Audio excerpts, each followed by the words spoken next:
Kol Halal Yahweh B'Hashem Yahushua B'Hashem Kadash.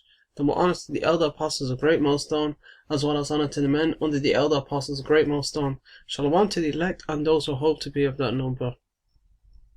As you can see, it's Valentine's Day 2021. It fell on Sunday, 14th February. That's today's date. Exactly, that's today's date.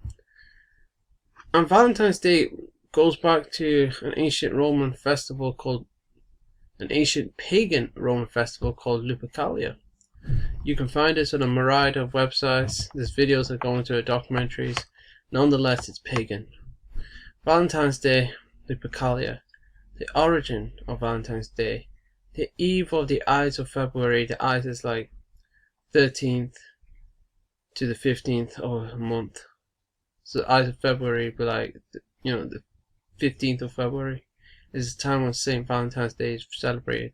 Have you ever wondered where this hearts and flowers frivolity came from? Well, it wasn't always about chocolates and sappy Hallmark cards. Let's look back to the origins of this holiday and set the record straight. For one thing, Valentine'S was a very common Roman name, meaning strong, effective fertility. Please excuse me if I must commit a little history here, but basically, the Church Fathers were trying to replace a very potent ancient Roman festival called Lupercalia with a Christian martyr named Valentinius to usurp the power of this rite of great antiquity. Now don't get me wrong, frivolity has its place, and so it was in the festival of Lupercalia, a ritual of purification and fertility sacred to the wolf goddess Ramina. Maybe you've heard of her, the she-wolf and founder of Rome. The festival of Lupercalia was celebrated on the Ides of February, the 15th, and February comes from the Latin word februa, meaning tools of purification. The rite, the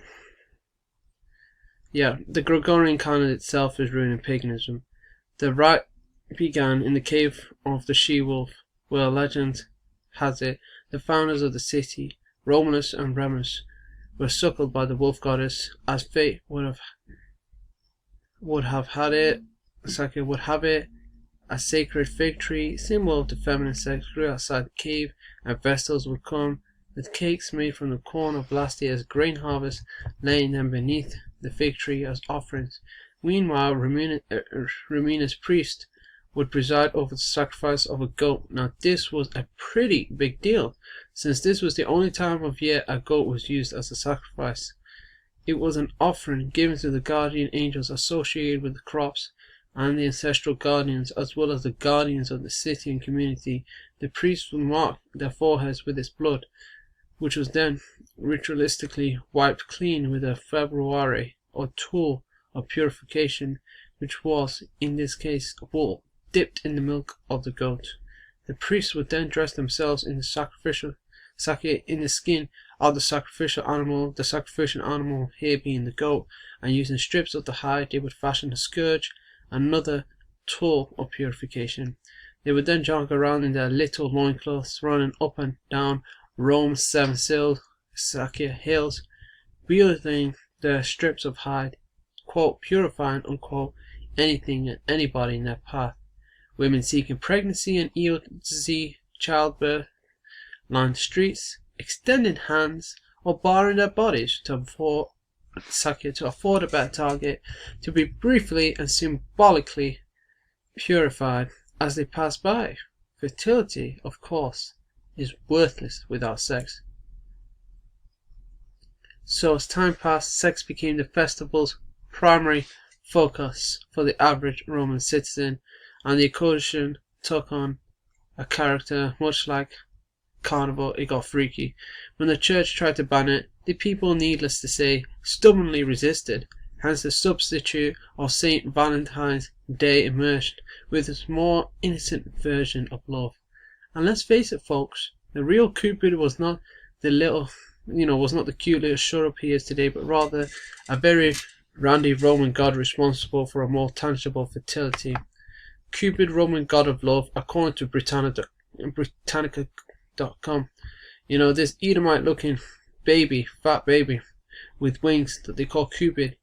He's the ancient Roman god of love in all its varieties, the counterpart of the Greek god Eros, and the equivalent of Amor in Latin poetry. According to myth, Cupid was the son of Mercury, the winged messenger of the gods, and Venus, the goddess of love.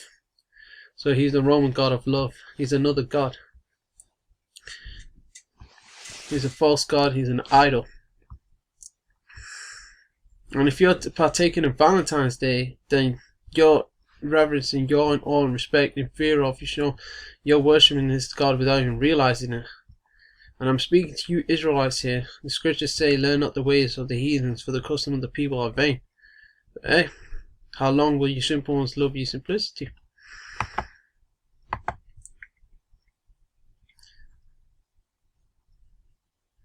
Yeah, the Valentine's Day is not as, as freaky, as thingy as it was back then. It's a more innocent version of Lupercalia, with a modern twist.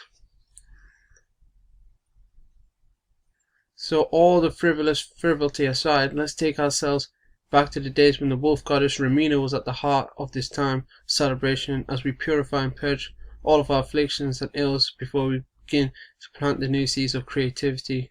For by ancient calendars, winter is ended by the ends of Pasaki, by the eyes of February, and spring, a season of new beginnings, have arrived. Speaking of which, spring is going to start in a few weeks, very soon. So on Valentine's Day, let's remember the potent powers of the wolf, asking her to spare the herds, taking only what she must, to keep us free and fertile and abundant like the crops, as fruitful and as wild as we want to be. Yeah, these people got wild on Saturnalia. I mean, Lupercalia.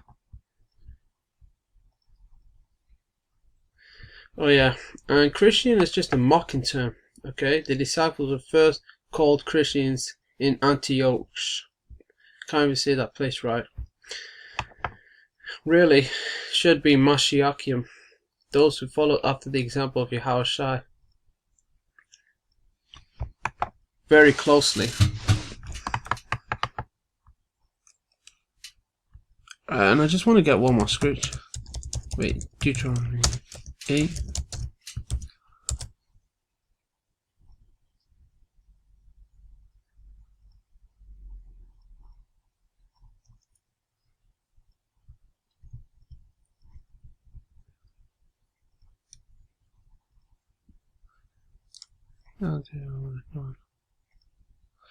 No, not that scripture, but still.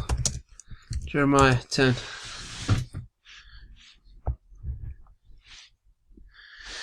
Jeremiah 10, 1 through 3. Jeremiah 10, 1 through 3. Hear ye the word which Yahweh speaketh unto you, O house of Israel. Thus saith Yahweh, learn not the way of the heathen, and be not dismayed at the signs of the heaven. It's like at the signs of heaven, for the heathen are dismayed at them. For the custom of the people are vain, and then it goes on to the Christmas tree. For one cutteth the tree out of the forest, the work of the hands of the workman with the axe. But yeah, learn not the way of the heathen. I want that point. Saturnalia, Lupercalia is a way of the heathen, okay? It came from these Roman Edomites.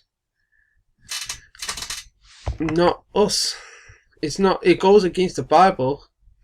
It's idolatry. It's a wicked festivity. You should have no business celebrating it whatsoever. Despite its modern twist, it goes back to an ancient Roman pagan festival. So you ought to have no business with it. Yeah, it might fall on today's day, but you treat today as a normal day. You don't treat it as a day where you're gonna, buy your woman, or if you're the woman, bake a man some chocolate and shape it as a heart and then say happy Valentine's Day and, get down and what have you. Just treat it as a normal day. The same when Christmas comes around. You don't go around the Christmas thingy, you don't put a Christmas tree inside your house, you don't do any of that shit. Because that's a way of the heathen. And that's to partaking in idolatry, and the scriptures tell us not to have any gods before the Heavenly Father, and that, idolatry is a sin punishment unto death.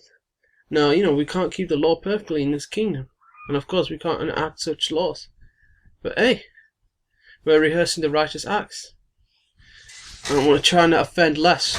So yeah, I'm just going to leave it there. The point is, Valentine's Day goes back to Lupercalia, which is an ancient pagan Roman festival of purification.